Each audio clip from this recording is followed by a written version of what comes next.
30 mai 2012, dans la grande banlieue de Bangkok.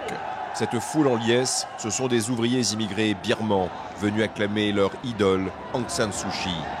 Pour son premier voyage en 20 ans, l'opposante birmane a choisi de s'adresser à eux en premier, avec un message d'espoir. Et ce n'est pas par hasard. Ils sont 3 millions de Birmans à travailler dans les soutes de l'industrie thaïlandaise depuis 20 ans, souvent dans des conditions d'un autre âge. Ce jour-là, le rêve fou d'une vie meilleure a gagné tous les cœurs.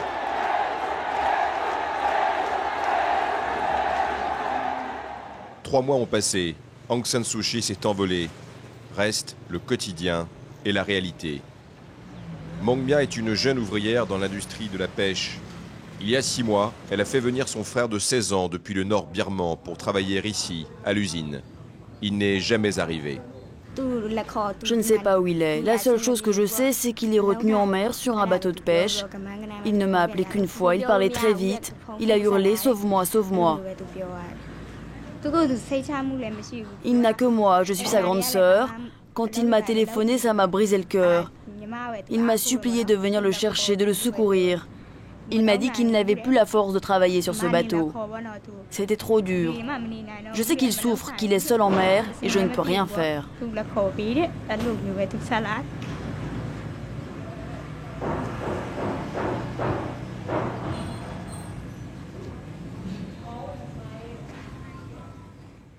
Bienvenue dans la zone industrielle géante de Maha Chai, surnommée la Petite Birmanie. Une Birmanie miniature, oui, mais ouvrière exclusivement. 1 demi-million de migrants est concentré ici. Le gros de l'activité à Maha Chai, poissons et crustacés, qui depuis la mer de Chine et l'océan Indien partent dans le monde entier via les sociétés thaïlandaises. Des milliards d'euros de revenus annuels, un marché florissant. Mais pas besoin de chercher très longtemps sur les quais de Maha Chai pour trouver les victimes d'un système tentaculaire, opaque et implacable. Ces marins birmans sont bloqués là depuis 5 mois. L'argent, le salaire pour leur travail d'une année, ils n'en ont jamais vu la couleur. Oui, c'est un broker qui nous a trouvé ce boulot. Le problème, c'est qu'il a disparu et nous, on est coincés en Thaïlande. Nous, ce qui nous fait peur surtout, ce sont les flics. Ils vont finir par nous trouver, ce sera la prison, et on pourra faire une croix sur notre argent. Comme 30 à 40% des migrants birmans, ces marins sont clandestins. Ils n'existent pas, n'ont aucun recours. Des victimes idéales tombées dans le piège des réseaux mafieux de l'industrie de la pêche, où les ouvriers sont traités comme du bétail, souvent envoyés de force sur des bateaux pendant des mois. Comment ça fonctionne? Eh bien, je dois payer une taxe à un intermédiaire, un broker qui s'occupe de tout, c'est-à-dire les documents, je crois, mais surtout la protection de la police pour être tranquille. On me fournit mes ouvriers quand j'en ai besoin, et le reste, j'en sais rien. La partie visible de l'iceberg de l'offre et la demande dans les pêcheries, c'est ce bureau de recrutement. Cet homme et cette femme sont des brokers. Le destin de milliers de migrants dépend entièrement d'eux. Du trafic humain? Tu sais, toi? Jamais entendu parler. Bien au contraire, ils sont tous volontaires ici, tout se passe très bien. Combien de clients avez-vous chaque jour? Des clients? Quels clients? Non, je suis là pour aider des amis pour leurs papiers. C'est la première fois que je viens. Étrange. L'homme est assez fuyant, ses propos embrouillés. Il vient d'apercevoir la caméra. Non, non, ne reste pas là, il est en train de filmer. Fous le camp, vite, vite, allez. L'agent recruteur du frère de Maung Mya ne répond plus à ses appels désespérés depuis de longues semaines. Elle va tenter à nouveau de le joindre, cette fois avec notre téléphone. Konini, c'est bien vous? Oui, qui est à l'appareil?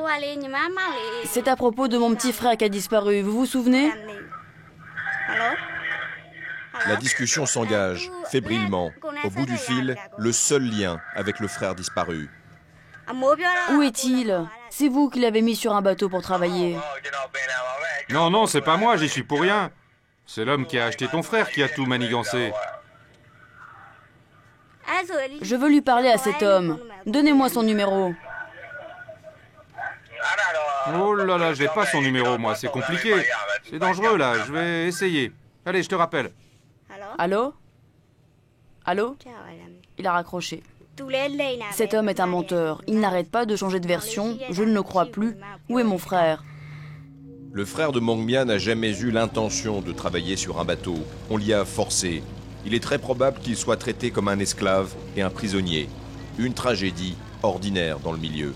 Sai, lui, a réussi à s'échapper de cet enfer. Ce que j'ai vu de mes yeux et ce que j'ai vécu sur ce bateau, je ne l'oublierai jamais. 2 de mes amis ont essayé de s'enfuir une nuit avec un canot, mais le capitaine et ses adjoints les ont rattrapés. L'un a été noyé en pleine mer, l'autre a été remonté à bord, torturé et électrocuté sous nos yeux, pour l'exemple. En 7 mois, j'ai vu 5 marins, tous birmans, se faire tuer à bord. Nous avons recueilli des dizaines de témoignages de travailleurs qui n'ont eu d'autre choix que de se jeter dans l'océan à l'approche des côtes pour s'enfuir. Vous savez, ils sont très surveillés parce que l'industrie est dépendante de ce trafic, de cet esclavage moderne. Il est très difficile pour eux de s'échapper.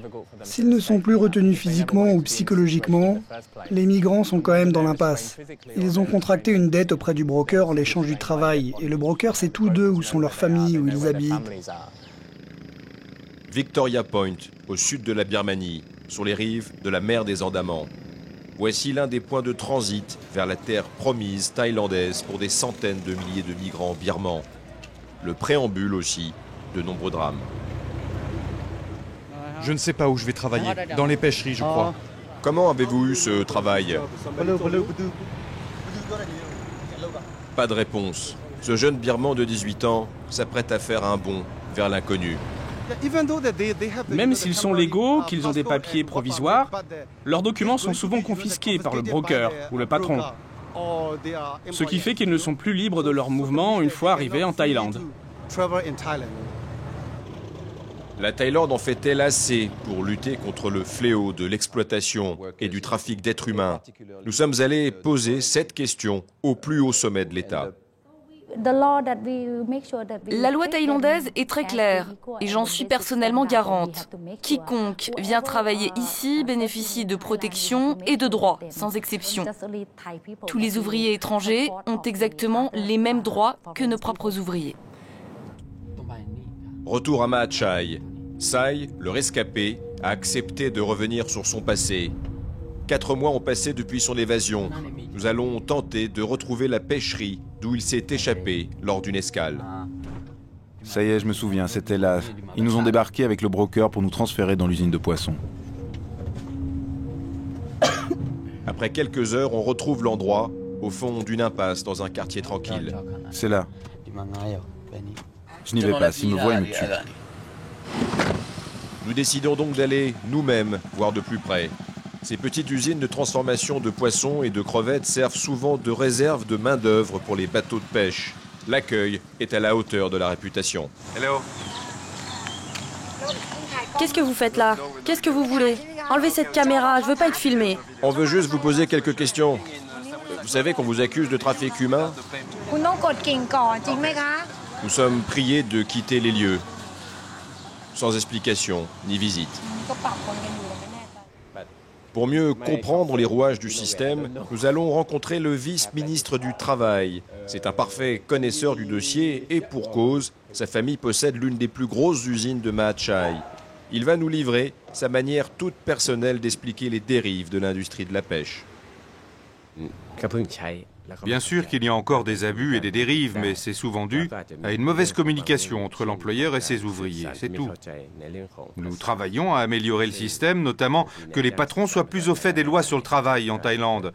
Mais si on se met à leur place, franchement, on peut comprendre qu'ils ne soient toujours pas au courant du changement des lois et des droits des ouvriers. Mais l'affaire va bien au-delà du scandale local de l'exploitation d'ouvriers étrangers en Thaïlande. C'est en fait une longue chaîne de production et de distribution qui mène à des consommateurs, vous et moi, aux 4 coins du monde. Et il part où, ce poisson? Tout ça, ça part à l'étranger. C'est très difficile pour une société de garantir à 100% à ses consommateurs qu'il n'y a pas eu de recours au travail forcé dans la chaîne de production. Même là où il y a une bonne coopération des patrons, ce n'est souvent pas dans ces grandes entreprises qu'il y a des abus, mais plus loin dans la chaîne. C'est dans les petites entreprises qui sous-traitent que les pires abus ont lieu. Donc c'est très compliqué de surveiller l'activité, et tout particulièrement dans la pêche.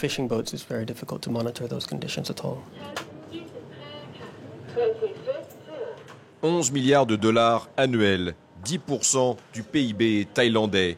Voilà ce que pèsent les exportations de poissons.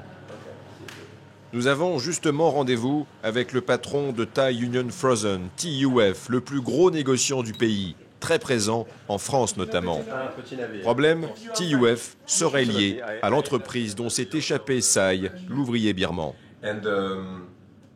Une des sociétés à qui vous sous-traitez est impliquée dans une affaire de trafic d'êtres humains. Êtes-vous au courant? Qu'avez-vous à dire? Cette société, non, je la connais pas.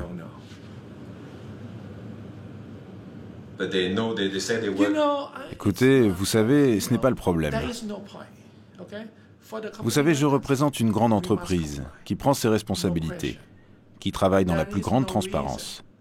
Et ne cherchez aucune raison pour laquelle on ne le ferait pas. Pourquoi? Parce que simplement, nous avons besoin de ces ouvriers. Aujourd'hui, la Thaïlande connaît un déficit de main-d'œuvre.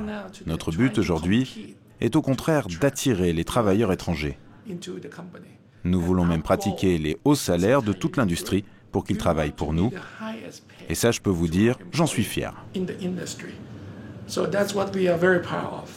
Des grands patrons qui sont fiers de leur méthode, des autorités qui choisissent de ne pas voir, et cette interrogation. Se pourrait-il que le poisson pêché par des esclaves birmans sur des galères thaïlandaises finisse dans les assiettes des consommateurs européens ou américains? Jusqu'à preuve du contraire, la réponse est oui.